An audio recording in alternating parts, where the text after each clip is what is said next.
శ్రీరాంపూర్ మండలం మల్యాల గ్రామంలో ఏదైతే గత వర్షాలకు కురిసినటువంటి వానలకు తాకిడికి ఇక్కడ ఉన్నటువంటి నక్కలవర్యలో పూర్తి స్థాయిలో మరి రైతులు దాటడానికి ఇబ్బందిగా ఉన్నదని ఒక ఆలోచన కొద్దీ మరి రైతాంగం అంతా కూడా మరి మొన్నటికి మొన్న అంతకుముందు కూడా చాలాసార్లు రమ్మని కోవడం జరిగింది. మరి ఈరోజు రావడం జరిగింది.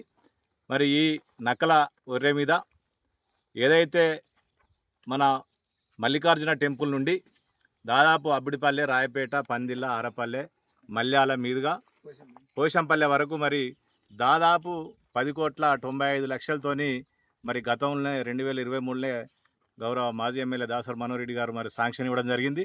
మరి అవి పనులు జరుగుతూ ఉన్నాయి.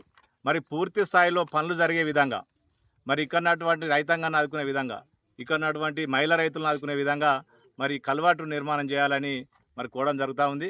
మరి గతంలో కూడా ఈ కల్వాటు నిర్మాణంలో మరి రోడ్డు శాంక్షన్ కాకముందు మేమున్న టైంలో కూడా మరి దాసరి మనోహర్ రెడ్డి గారు మేమందరం కూడా మరి దీని మీద ఒక 2-3 పైపులు వేసి 4-6 పైపులు వేసి మరి మరమ్మతు చేసినాం, తాత్కాలికంగా చేయడం జరిగింది. మళ్ళీ మొన్న కూడా తాత్కాలికంగా చేసింది కొట్టుకపోవడం జరిగింది. మళ్ళీ తాత్కాలికంగా చేసినా కానీ కొట్టుకపోవడం జరుగుతూ ఉంది. మరి మహిళా రైతులు కూడా మొన్న వర్షాలకు, భారీ వర్షాలకు కొట్టుకపోయి చనిపోయే క్రమంలో మరి ఇక్కడ ఉన్నటువంటి మల్యాల గ్రామస్తులు రక్షించడం జరిగింది. మరి ఒకటే కోరుతా ఉన్నాం, మీరు కొత్తగా శాంక్షన్ ఇవ్వాల్సిన అవసరం ఏం లేదు. దీని మీద దాదాపు 10,95,00,000తోని పాత శాంక్షన్ ఉన్నది.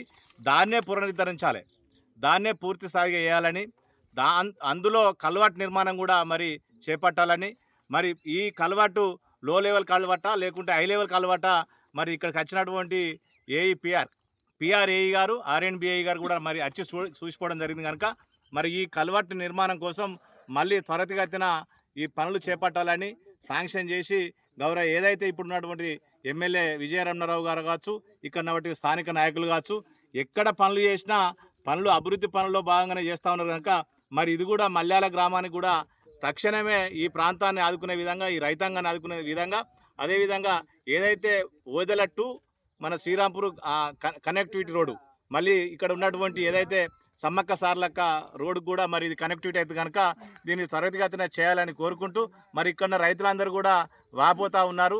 ఏది కూడా రాజకీయాలకు అతీతంగా మరి పనులు చేపట్టాలని కోరుకుంటా ఉన్నాం. ఈరోజు మల్యాల గ్రామంలో ప్రజాపాలన, ప్రజల వద్దకే పాలన అని గద్దెకెక్కినటువంటి కాంగ్రెస్ ప్రభుత్వం ఇలా ప్రజలను నట్టేట్లో ముంచి అధికారుల పాలన, ప్రజానాయకుల పాలనే జరుగుతుంది.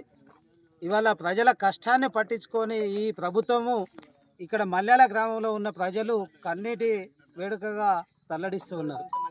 ఎందుకంటే గత వర్షాలకు ఇక్కడ ఉన్నటువంటి నక్కల వైరే ఇప్పటికీ ఒక 3-4 సార్లు తెగిపోయి ఇంట్లో ప్రజలు నాటుకు పోయిన ఆడవాళ్ళు కొట్టుకుపోయే సందర్భంలో ఇక్కడ ఉన్నటువంటి రైతులు కాపాడి తాళ్ళతోటి వాళ్ళని బయటికి తీసినారు. దాని నామమాత్రాన్నే ఇక్కడికి వచ్చి ఇక్కడ ఉన్నటువంటి నాయకులు ఒక పైప్ వేసి అట్లా దాటడానికి 4 ట్రిప్పుల మొదం పోసి వెళ్ళిపోయారు. కానీ దీన్ని పూర్తి స్థాయిలో పరిష్కారం చేయాలని ప్రజలు ఎప్పటి నుండో అధికారులను అలాగే నాయకులను వేడుకున్నా కూడా వాళ్ళ మొర వినట్లేదు.